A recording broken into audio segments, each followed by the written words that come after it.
Do you need encouragement to turn tragedies into your own triumphant life story? If so, this podcast is for you. Listen to powerful guests who have persevered through challenges so you can gain strength to build your championship life. The host of Professor of Perseverance podcast, Dr. James Purdue. Hey, doctor, give me some news. Hey, let me tell you, I told you again, don't take the doctor as, okay, I can't write out a prescription for you, but if you really need me to, I'll drive you to your pharmacist if I can help that way. All right. So, hey, today we're going to get some fire me up going here today. Fire me up. I mean, we can suffer, struggle, and we can wallow in the mud like a pig and poor for me, or what's they were saying, pull ourselves up by the old bootstraps and then get out, have the best life possible. Know that the end of the light of the tunnel is not a freight train coming. We know we have made it through and survived. Now let's live the best life possible. Pass it on, pay it forward, help the next person from us. Today, the guest is going to be talking a little bit of this, a little bit of that, but we're going to get started with, he's a former drug addict. He's been divorced. He lost his 17-year-old son in a plane crash. I mean, that's enough in his life there for most people. Okay. And he's got a little bit more to go with that. So let's go and get started with our guest today. His name is Clint Hatton. Hey, James. How you doing, man? Hey, come on in. Appreciate you being here. Yeah, I appreciate you having me on. Thank you. Hey, you got me all fired up. I think that may be my best intro in quite a few months.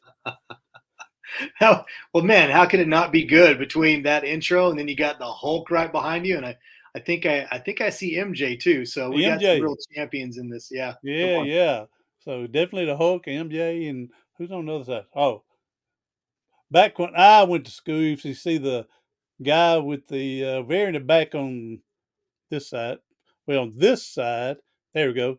Behind the Hulk is a ceramic piece, baseball player, because I played baseball and we painted it green and gold like our whole school colors. But then on the other side of the lamp there behind my head, let me move again, a football player painted green and gold and stuff like that for my school colors. So that's all awesome. right. So a lot of work going into this. Hey, again, thank you for being here, Clint. And yeah, you know as well as I do, I've looked at your stuff you sent to me. I gave a brief synopsis of what went on. And you know, the sad thing is, man, you know as well as I do, and there's going to people with sad things, they're going to learn it, that when you're on easy street, something can happen at any time, whether you did something to bring it on or somebody did it to you. My example is this: if you're going to church and then you get hit by a drunk driver, and now you're suffering the consequences of doing the right thing. And so you know as well as I do, you can be on the easy street, but any time now something could happen. And what do? Get through it the best we can, inspire the next person that's watching us, because everybody's watching us. Yeah. And then help them get through it and move on. So, all right, Clint, I'm going to shut up and let you go and get started, and I'll jump in and ask questions when we get a chance. Yeah, well, thanks, James. I mean, I love the way you framed that, because one of the things I said over the years, it's a phrase I often use, and that is that, life is a mixed bag. And what I mean by that is, when you look at, like you read my story, my bio, and of course I write that way for a reason, because I want to be able to connect with people and I want to be able to help people. And so they want to know what I've been through. So, what you see on paper is some of the tough stuff, right? But, I've had a blessed life too. And I've had a lot of great experiences, and life has been good to me in many, many ways too. But it is a mixed bag. And so to your point, none of us knows for sure. We can have things going, really, really well. And I say, enjoy those times, definitely be grateful for those times. But then a punch in the gut can come kind of out of nowhere. And then sometimes it's self-inflicted, right? Exactly. Some of the things I've experienced in life, certainly were self-inflicted and could have been avoided if I had just, turned a different direction. So there's been a little bit of everything, I tell people those saying, those saying, when life hands you lemons, what do? Yeah, you make lemonade. That's right. I That's right. well, lemonade, and other people say a lemon pie, but I tell them strawberry pie because I like strawberry better than lemon pie. But That's funny. I would say key lime pie because a good friend of oh, mine that is great too. Yes. who has a business who's amazing, just an amazing baker, just made my son who's getting ready to go to college a key lime pie. So I'll go with that today. Oh, key lime. Yeah, that's a good one too. So, all right, go ahead. Yeah. So, when I look at just my life in general, there's certainly been some bumps in the road and some challenges. And, you know, obviously the biggest gut punch of all was my oldest son, which you already mentioned. And, I think one of the things I want to point out about that for our listeners today, and especially this idea that, sometimes life is going well and then these gut punches happen. And so then how do you respond to that? And so, that's how it was with Gabriel. That was his name. He was, a really ambitious, very adventurous young man from the time he was very little. At about 8 years old, decided he wanted to become a pilot. And then by the time he was in high school, we had a series of different opportunities that opened up for us to actually see him begin to actually live out that particular dream. It included, being able to fly and be trained by some instructors without any Okay, so cost to he us. he Yeah, was flying the plane, that's exactly not right. a passenger going from Nashville to Dallas. Okay. That's exactly All right. right, I got you. Okay, I got you. Okay. Yeah, yeah, exactly. He went up with his uncle Danny when he was about 8 years old in a little airplane and got the bug, and that was that. And so, that's one of the things I appreciate about him even to this day is that once he knew there was a dream or something that he wanted to do or accomplish, he locked in on it. So ultimately, he did. He soloed at 16 years old before he even had his Texas driver's license. And then Haha. at 17, James, that's the earliest that you can apply for your private pilot's license certificate and take the exam and the check ride and all that stuff. And he did that, and he passed both with flying colors, and he became a licensed pilot. So he was already living his Yeah, dream. yeah. Now, in all candidness, the dream didn't stop there. He had bigger dreams of becoming a commercial pilot, which just requires more hours and certain types of Mhm. of certificates and things you got to earn. So, but he was on his way, and we were so excited about the future. It seemed like life was good. What we were talking about a minute ago, everything just seemed to be going our way. And then on September 23rd of 2019, he was just getting hours, which is what pilots do when they're new. They're trying to get as many hours as possible so that they can move on into the commercial pilot industry. And so he took a friend home to the University of Arkansas, which is north of us, a few hours flight, Mhm. and dropped her off safely. And then on the return flight, he hit an unexpected weather system. It was nighttime as well, which that was planned because he was, getting his night hours, which he needed Yeah. more. The unexpected weather system was not. That was something that it takes almost 2 years to get the actual federal report from the NTSB on airplane crashes, unless you're Kobe Bryant. That's a different story. You get it a lot I quicker. tell you what, yeah. Yeah, but that was the same thing. Most people are familiar with what happened with Kobe and their helicopter crash. This is what Just to happened. change the subject a little bit since you brought up Kobe, I Yeah, remember getting up at Sunday morning and I'm looking on ESPN. They just kept putting his picture up there, yeah, talking, but I wasn't paying attention. And because it was the night before, 2 nights before, when LeBron James passed Kobe in the scoring.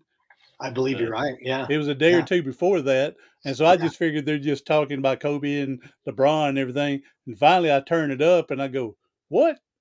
yeah, Yeah. So, all yeah, right, go ahead. exactly. No, so exactly. So I mean, I remember when that happened too, because it was after Gabriel had passed away in his plane crash, and so it hit home in many ways. Hmm.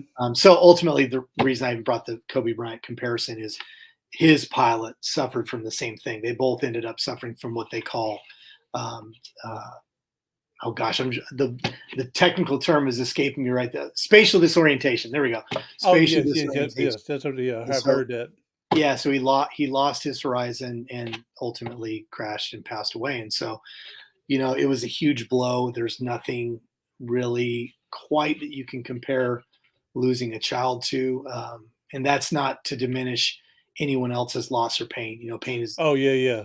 Pain and loss is very Losing. relative. I've never been married and never had children, and but yeah, watching my mom bury our youngest son, Mm, and his was due from his alcoholism caught up with him, okay. and but yeah, so I've seen the results of a parent losing a child, because everybody says it's the other way around. The children are going to be burying the parents. Yeah. The natural order of things is that's not what you're expecting. Right. Yeah.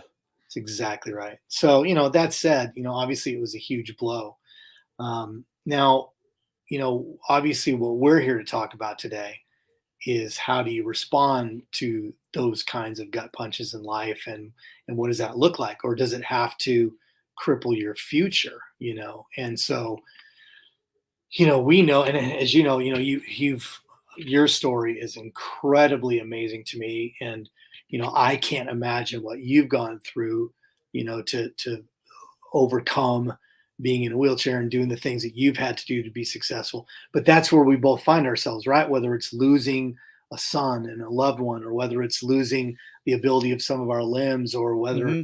whatever the loss is, you only have two choices. And this is the conversation I had with my other two sons, who were 9 and 14 at the time, the morning of the crash, or morning after the crash, is we have two choices in how we respond. We can allow that tragedy to dictate the rest of our lives. We can be so caught up and focused on the pain, the reality that it will bring, because there are challenges that you had to face, and there were challenges that we've had to face with him not being present, right? Hmm. But that's not the only option. The other option, and we call it choosing life. The other option was just simply, okay. And for us, with losing him, I just told the boys, listen, your brother was adventurous. Your brother lived in such a way that he always met the challenges of life. And so, in my opinion, the only way we can honor the way he lived is that if we choose to attack life the same way he did, and Yeah. not let this death keep us from being who we were created to be. And ultimately that began our journey. Now there's lots of other things we can talk about, but that was the genesis, the beginning of our mindset and how we were going to walk this tragedy out. Yeah. Yeah. I've had, believe it or not, several people, I couldn't do what you're doing. And I said, well, Oh, sure. I don't know what you've been through, but I might not be able to go do what you've been through. We're all different, and we all go through different experiences. But like you said, I told them, the two choices, basically the same thing what you said. I said I have two choices. I can lay in bed and have someone change the channel on the TV, and I get to watch what they're watching because I couldn't do it myself. Or I could work hard, do better, get stronger, and get out and have a good life. Yeah, So it's basically the same thing you're saying, just different wording. But yeah, we can either give up or go. So shut down or get out and do it. Yeah. that's exactly right. No, that's it. So, I call those things today a courageous decision. That's just a phrase that I like to use. But, a lot in life, that's how things that are good begin. They begin with a courageous decision. You had mentioned that I had, suffered from drug abuse, which was a very long period of my life. It started after a really difficult time when I was about 12 years old. Very briefly, my parents had been married 25 years. I thought everything was good. Turned out my dad ended up cheating on my mom. He moved out for about 2 years. During that time, she tried committing suicide, almost killed me a couple of times along with her. Mm. And so there was just all this garbage that kind of went on during that season. And so it was coming out of that at only 12, 13 years old that I turned to alcohol and drugs.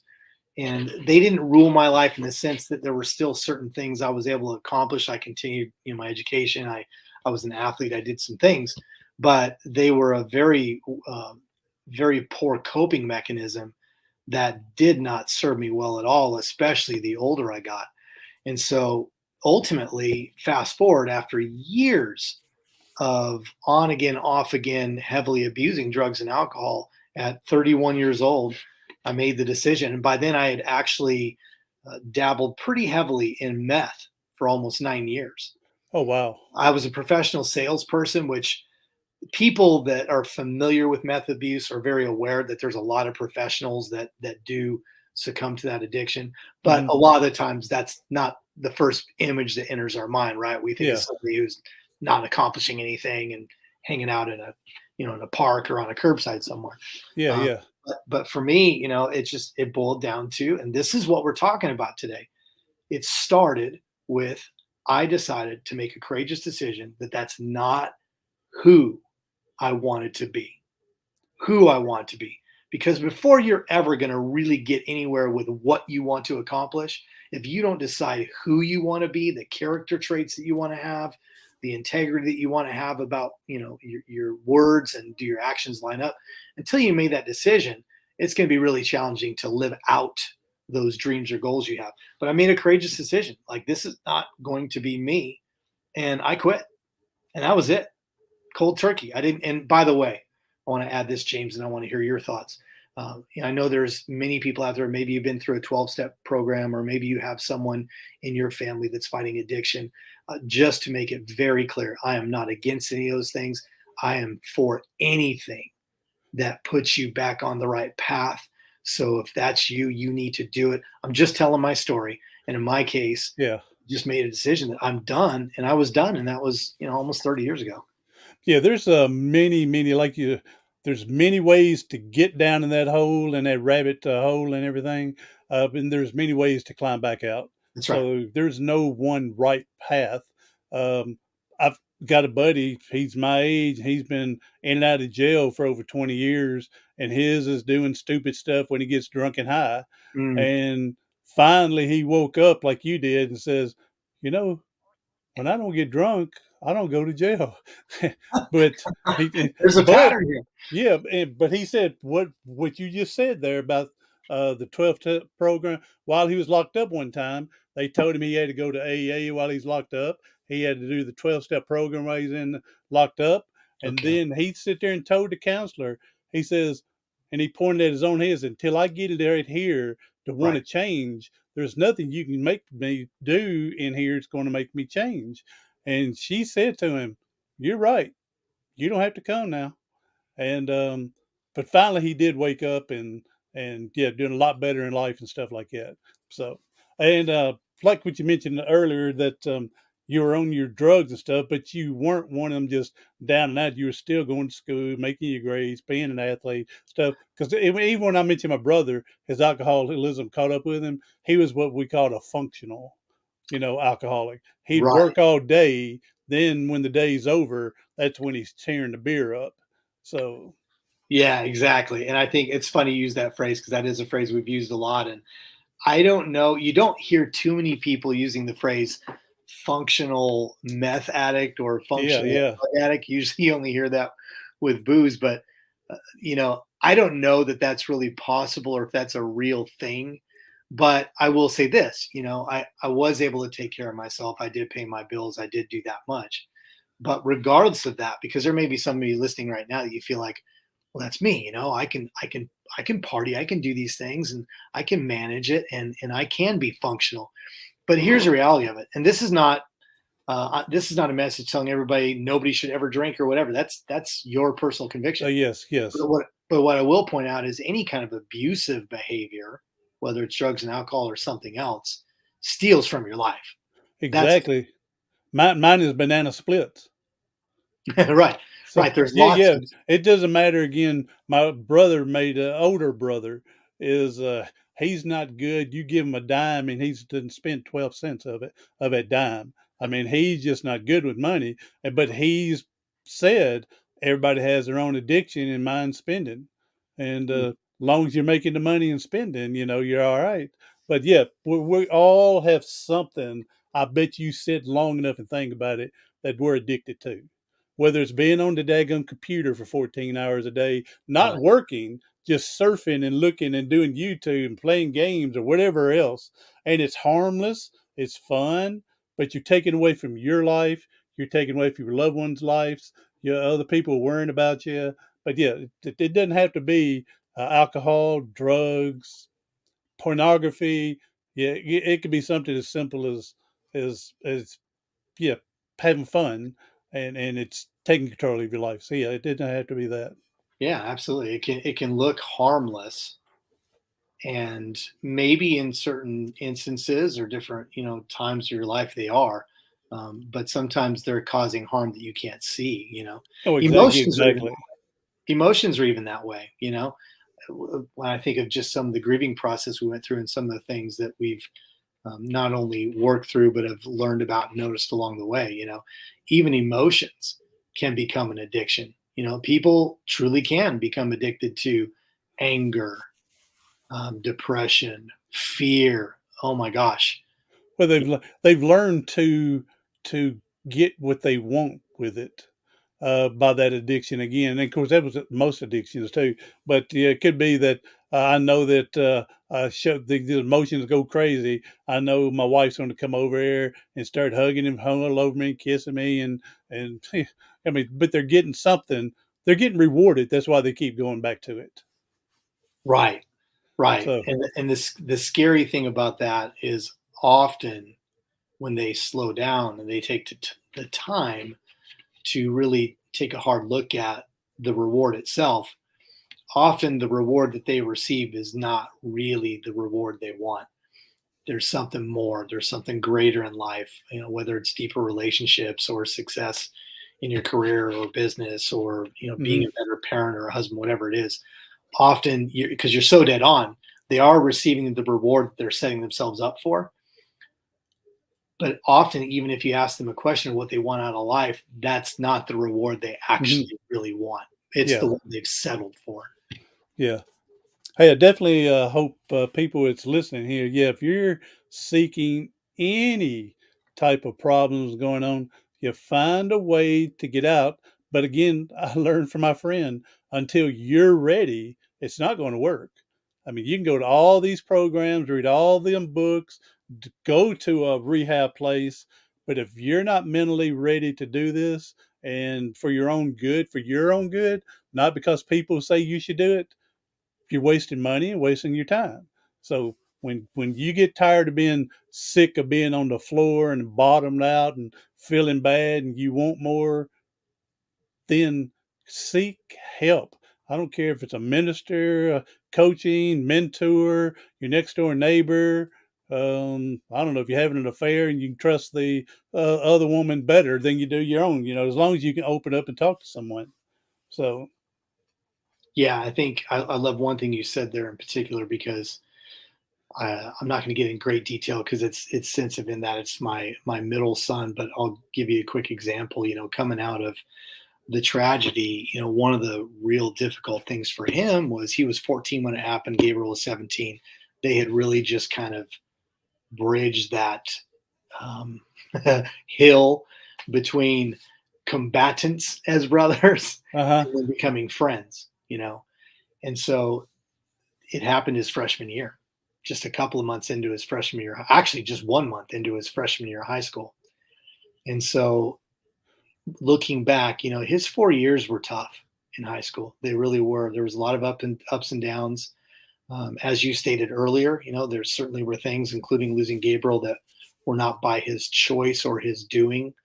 Yeah. But then because of the fact that he fell into this pattern in other parts of his life, where he either just didn't care at that point, or he just didn't really want it for himself, he made some self-inflicting decisions as well that caused him some problems. But what's exciting and what I love about it, and this to me ties a bow on what you just said, is there came a point in time this last several months where he was finishing up his high school education and getting ready to go off to college, which he's now getting ready to go next month.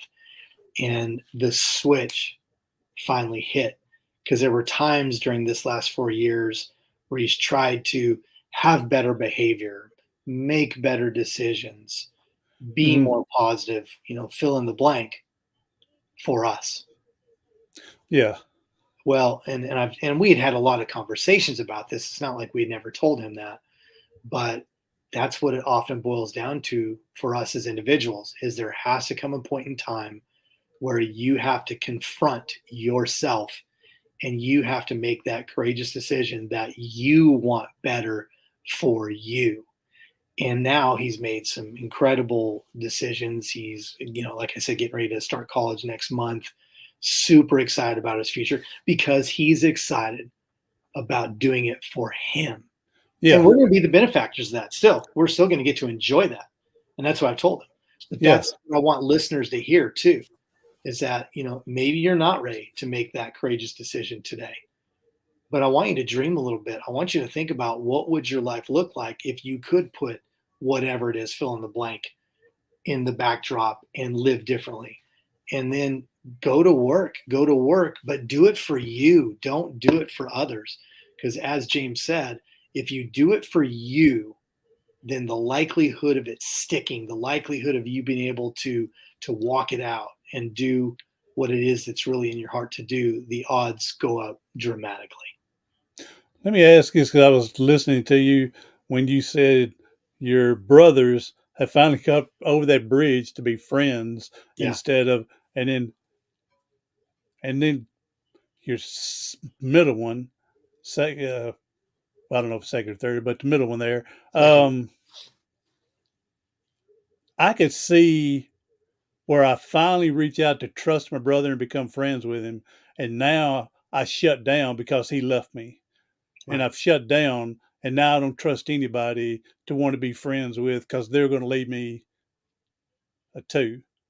So I don't know if that's what he experienced. I'm just Oh, saying all the I above. could see that.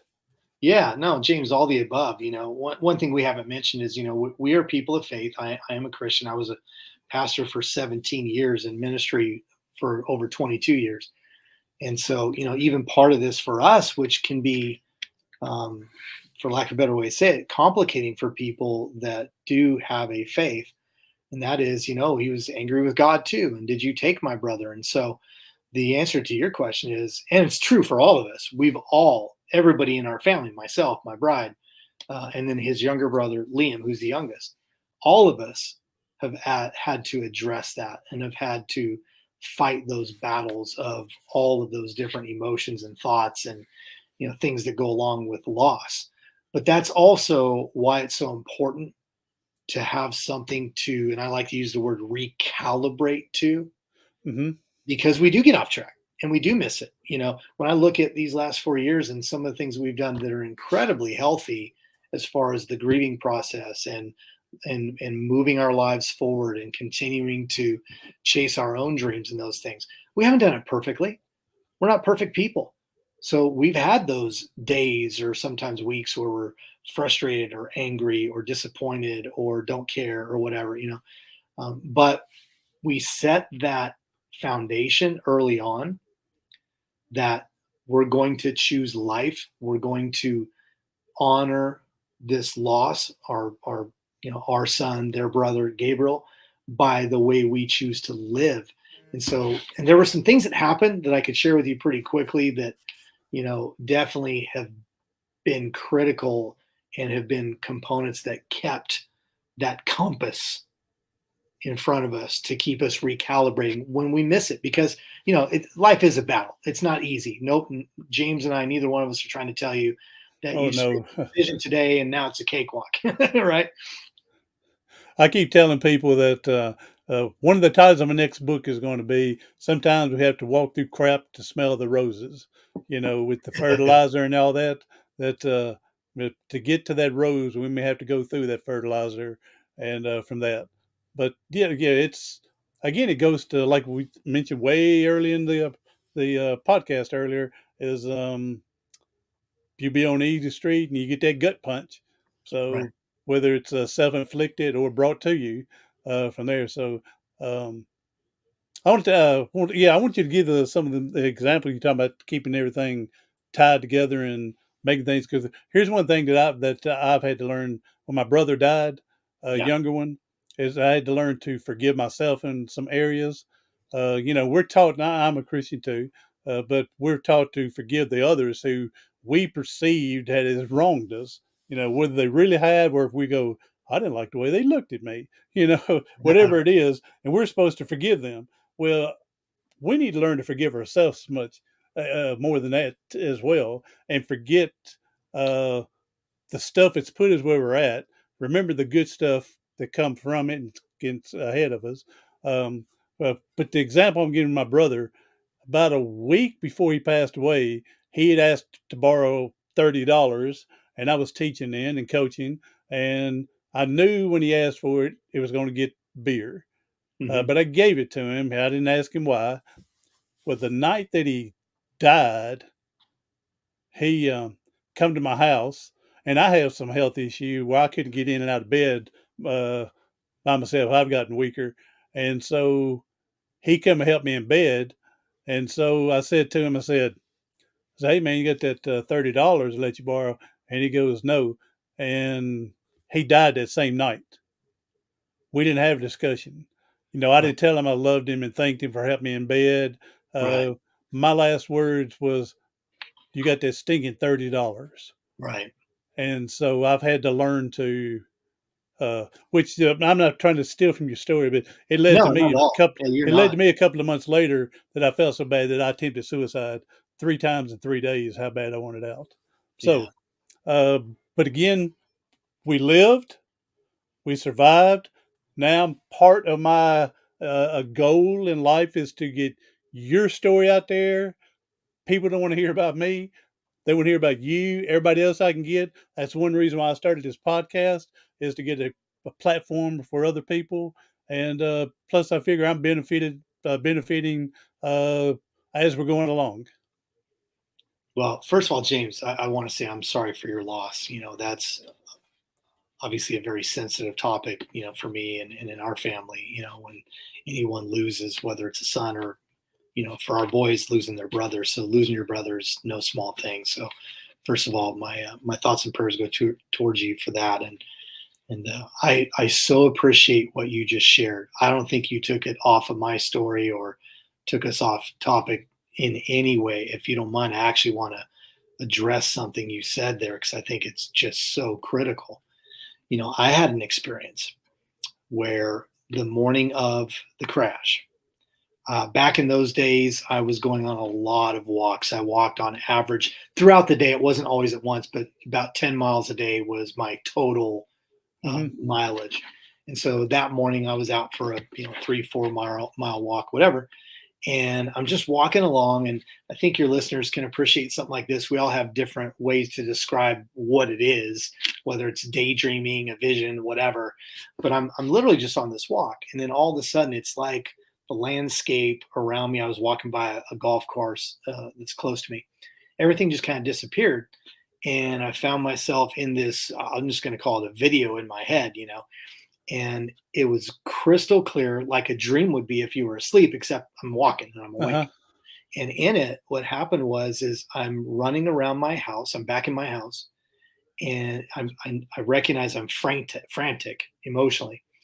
And then I run across the street. I live in a neighborhood where we're very close to a lot of our neighbors, and I was going to grab two of the ladies that live on our street, two of the moms, so that I could bring them back to the house, give them uh, Joel and Liam, who are my boys go. Gabriel was the oldest who passed away, then Joel, then Liam.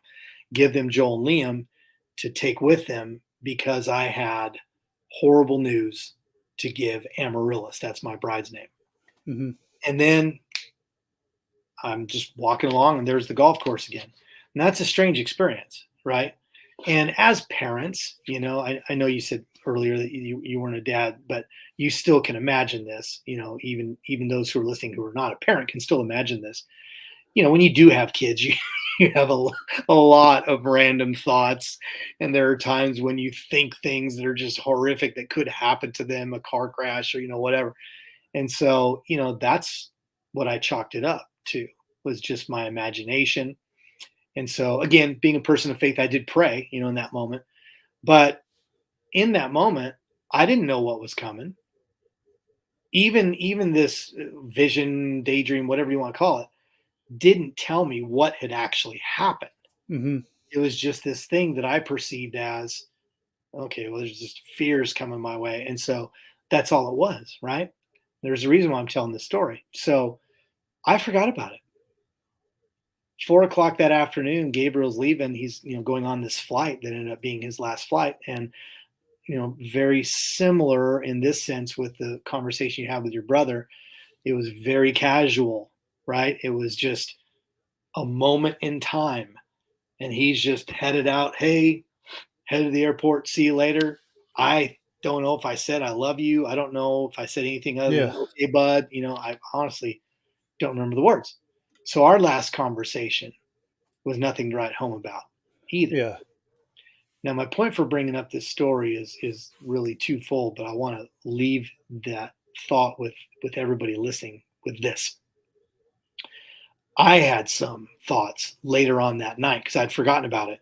And then we had a hellish night. We were actually on the couch for hours, knowing that he had disappeared off the radar, but not knowing officially what had happened until well Hmm. into the morning, 3:30 in the morning. And so once I'd gotten the news and realized that I had had this daydream vision, whatever, earlier in the day, as time went on over the next several weeks, I began to battle with that a little bit too. Like, why didn't I tell him I loved him when he left? That was one of my regrets, is Yeah. that our last conversation was just so common, right? Yeah. Yeah. Yeah. So basic, so meaningless, seemingly. And then I had a second component to it. What should I have done differently? What could I have done differently? And here's the stark reality, James. This is nothing profound for your listeners, but it's truth. That is, just like you, had you known, your response would have been very differently. And the last words spoken wouldn't have been the words that you spoke. Yeah. For me, had I known that's actually what was going to take place, I would have done everything in my power to stop it. I would have said different words to him if I knew that was going to be my literally the last words I would ever have. Hmm. But we can't live life that way because we don't know. I know not everybody listening today has faith in God, and that's okay for what I'm about to say. It's okay. But if you do have faith in God, God's way bigger than we are. So there's things we don't understand. And he's the only one that, in my opinion, knew what was coming. Yeah. So I think the reason why your part of the story and my part of the story, I think they're very similar in many ways, are so important is because people can get locked into those things, as you did for a period of time, and really suffer because of something they didn't say or something they didn't do. But it's revisionist in that if it's a circumstance like yours where you're the only way you could have done something different is by changing the facts of what you knew what was about to take place, right? Yeah. If you don't have that information, then there's nothing you can do with it. And I don't know how helpful that is for everybody, but it was really helpful for me in recognizing, at the end of the day, even though I saw this thing in the morning, I didn't see enough to stop anything. And even though I didn't tell him I loved him, it wasn't the last thing out of my mouth. He knew I loved him. Yeah. I didn't know, nor did he know that it was just the last words that we would speak on this side of eternity. And so there's something healing in the nature of that understanding. And I just want to encourage people who maybe have gotten stuck in the what ifs. What if I'd have said this? What if I'd have done that? And we can only live moving forward. There's nothing we can change that's already happened. That's right. So, and I tell the people, I say, when you live through a suicide, they make you see a psychiatrist, okay, or Mm. a psychologist. And so I had to see one, which is good for me. But he had to go back biblically to say, and I can't think of the scripture right offhand, but it's, when you reach out to help out the fellow man, you know, and my brother is reaching out, helping me so I can go to school and teach and coach the next day. And he didn't think nothing about it. And so, um, all right. Boy, this has been powerful. Listen to this. I feel like I owe you $200 for a form of therapy. So from there, um, hey, if you can take a minute to tell us what one or two things did you think that try to help you get through the? I mean, Yeah. simple word is faith. Okay, and but again, for the ones that may not have that, what do you think? One or two things that may have helped you get through. Yeah, there's definitely a couple of things, and to the point of faith is definitely foundational. There's no question about it. for every part of my life after I became a man of faith. But faith still requires you making decisions and taking action. And so that's why it's important we talk about faith or no faith. There's certain things that we need to take a look at. And so I think there's two ultimately really critical things that we decided as a family that really made a big difference. One is that we made a decision that we were going to grieve through this tragedy and help each other collectively. Now, the challenge that someone's facing listening to this today may be very different, but the principles are still the same, because I don't believe that you can truly walk out a major gut punch in life or even accomplish anything really great in life without other people. So, and I think you had alluded to this earlier, you may not have those people right in front of you today. So maybe you need to reach out to a counselor, a pastor, a friend, maybe even a boss, someone that you have a level of trust. But you need to bring people into your loss, into your pain, into your challenge. You can't allow yourself to get isolated and try and fight it alone. Had I done that as the father of this household, the way we're living our lives today probably could have looked very, very, very differently. But I made that decision to be open and honest about it, and for us to do it together, which, James, that meant there were times where I cried in front of my kids. Oh yeah. Openly, willingly, and it was cathartic. It was helpful, not only for me to just allow those raw emotions to process in that moment, but for them to see and be allowed the same permission that if they were feeling sad or angry or frustrated or whatever it is, that it's okay to process through your emotions. But then we would recalibrate towards, who do I want to be? Where do I want to go? So I think that is a big key.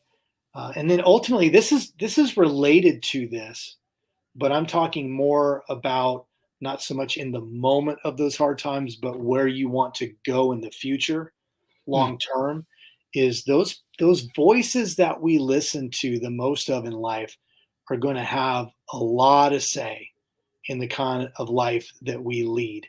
And so Jim Rohn is very famous. You've probably quoted it too. I think most have, that you only fly as high as the 5, top relationships or people you spend the most time with.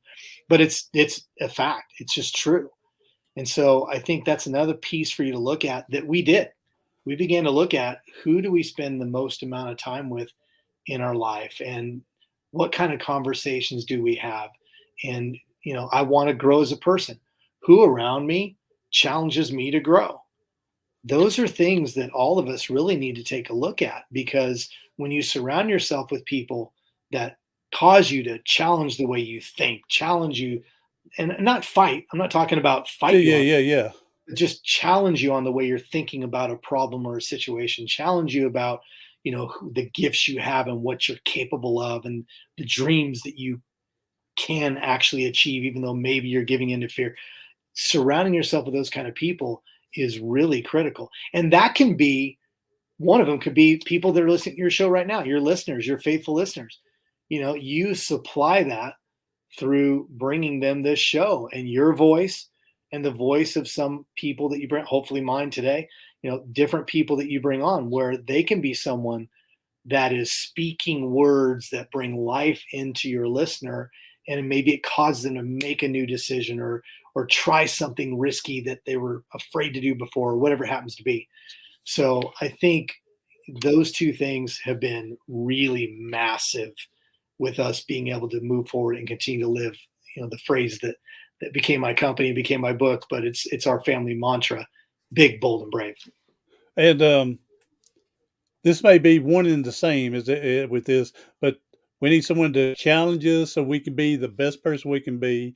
All right, and to help keep us accountable from that. I mean, Absolutely. if they just throw out something, they don't do anything to say, "Hey, did you try?" Well, I know you've been talking about it for 20 years. Have you not tried to, so yeah, help with that as well. All right. Man, this has been, I've enjoyed speaking with you, Clint. This is pretty good for It's the been other great, Chief. folks. Oh, it's been awesome and everything. And You said something about a book, and see, right there we go. All right, for the ones that's watching here on, you can see Big, Bold, and Brave with Clint Hatton. Okay, go get you one. Get you a copy of it. Hey, Christmas is coming. Get you 4 or 5 and start stashing them away and give them Christmas gifts. All right, Clint, appreciate you being here, buddy. Go ahead and give out your social medias, how we can get your book, any other programs or counseling you may be doing, and how people can find you. Sure. Well, the book is easy. You can go anywhere online that books are sold and find it. If you just type in Big Bold Brave, the subtitle is How to Live Courageously in a Risky World. So that will probably help you find it quicker. Obviously, anybody that has Amazon, even if they live internationally, should be able to get it as well. My website is bigboldbrave.us, and I know that's a play. It's .us, but I love to say bigboldbrave.us because I believe in what we're doing here today, collaborating. I believe that every human being on the planet, is created to have an impact, but we do it together. And so bigboldbrave.us, you can find out about how to bring me in as a corporate speaker, a church speaker, or many of the other things that I'm doing through coaching and things like that. And I'll put this information in the show notes, make it easier for people to find. Just click on the link below. All right. Hey, Clint, we know there's people hurting and struggling today. And if you can leave us with a powerful message to get through today, that'd be a blessing. Well, I think what I'm feeling today that I want to leave everyone with is just it's a thought, it's a belief that I have about every human being. And you've heard part of my story. Obviously, if you've been listening to this show for a while, you know James' story really well. But with my story, there's a lot of layers to it and different things that have challenged me. But there's three things I believe about every human being that I know, that I absolutely know is true about you. And one was you're created to be courageous. I believe courage is already inside of you. You may need help listening to a podcast like this. You may need a coach, someone to help pull that out of you, maybe a good friend, but you are courageous. You are courageous. You can do what it takes to live the life that you've really desired to have. The second piece is I believe we are all created with a creative genius. Yes, I'm going to emphasize it because already that phrase, you may or may not have heard it said that way. I believe there is actually a creative genius in every human being. There's something unique about you, the way you think, the way you problem solve, your gifts, your talents that this world needs. Again, you may need someone to help you bring that out. And I'm going to say this on that one really quick. A lot of times, the creative genius that's in you is something you operate in so seamlessly, so easily in that you don't even think it's a thing. You just think, oh, well, that's just how I am. That's what I do. And it's a gift that the world needs. And then the third one is I believe everybody is created to be compassionate. So no matter what you're going through, I believe serving others is one of the greatest things that we can do on this planet. And it helps us too. Being compassionate for other people, I believe, brings even compassion towards yourself. And so I think those three things, James, I want to leave every listener with, and just know that you can incorporate every single one of them and you can begin to live the life that you've always dreamed of living. Amen, brother. Yeah, we're on this big ball of dirt, not just to swim and play around, but to help the next person so they'll know what to do so they can help the next person. So, one good thing about this podcasting and platform that I tell people with me being disabled the way I am, I'm glad I'm in this era. I'm glad I'm grew up at this time. I'd hate to think 100 years ago where people were laying around in bed doing nothing Right. because there was nothing to do. So I'm so blessed this. And so Clint, they tell us that once this stuff's on the internet, it's there forever now. So just think That's right. 100 years from now, someone's going to come across this podcast unexpectedly, and you're going to help someone then. So That's right, James. It's one of the things I love about it, man. And thank you. I just want to appreciate you and your faithful listeners. Listen, man, support this man. He's doing some great work. And people like you said, and you don't even know how many really. So many people are being helped by these conversations. So keep doing what you're doing, and thank you for having me on. and thank you for being here. Hey, everybody else, be sure to share us out to someone you know that can use some fire me up inspiration, some encouragement. To everybody else, do something today, tomorrow, something next week that's going to help you persevere past your paralysis.